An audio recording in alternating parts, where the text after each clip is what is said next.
আমরা 5 ভাই বোন, তার মধ্যে আমরা 4 বোন 1 ভাই। আমি কিন্তু সবার বড়। তো আমি আমার আব্বুর সঙ্গে খুবই গল্প করতাম। আমি আমার আম্মুর সঙ্গে যতটা না গল্প করতাম তার থেকে বেশি আমি আমার আব্বুর সঙ্গে গল্প করতাম। আব্বু ছিল আমার বেস্ট ফ্রেন্ড। তো আব্বুকে আমি বলতাম যে, আব্বু তোমার তো 4টা মেয়ে, মেয়েদের জীবনে দেখো না শ্বশুরবাড়ি যাওয়ার পর কত অশান্তি যে দেখতে হয়।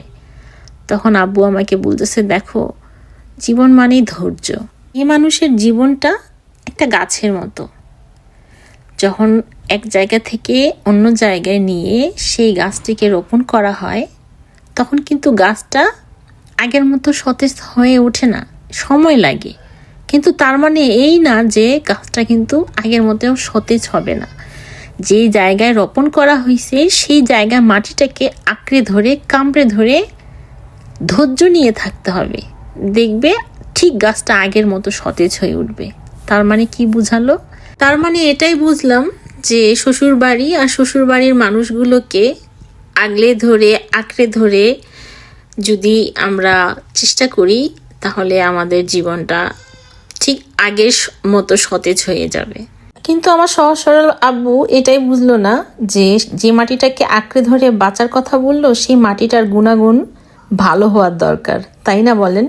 তো যাই হোক, তো আলহামদুলিল্লাহ দেশে আমি কখনোই এসব আবাদ করিনি। বিদেশে আসার পরেই আমি আমার শ্বশুরবাড়ির মাটিটাকে আঁকড়ে ধরছি বিধায় হয়তোবা এত ভালো ভালো ফসল আমি ফলাতে পারি। না হলে আমি কখনোই এত বড় বড় চাল কুমড়ো আর এত লাউ আমি কখনো নিজের হাতে আবাদ করিনি। এটাই আমার ফার্স্ট টাইম। এত বড় চাল কুমড়ো আমি কখনো দেখিও নি। কিন্তু যেই আপু আমাকে বীজ দিছে মানে এই গাছের, সেই আপু আমাকে বলছিল যে এই চাল কুমড়ো নাকি আরো অনেক বড় হয়। তো আপনি চিন্তা করেন এটা এত ভারী ছিল, আমি তো তুলতে পারতেছিলাম না, প্রচুর প্রচুর ভারী ছিল। তো এটা যদি এইটুকুই এত ভারী হয় তাহলে এটা যদি আরো বড় হতো তাহলে কত ভারী হতো আর কত বড় হতো। তো যাই হোক, আপনাদের সঙ্গে আবার অন্য কোনো ব্লগে কথা হবে। ভালো থাকবেন, আল্লাহ হাফিজ।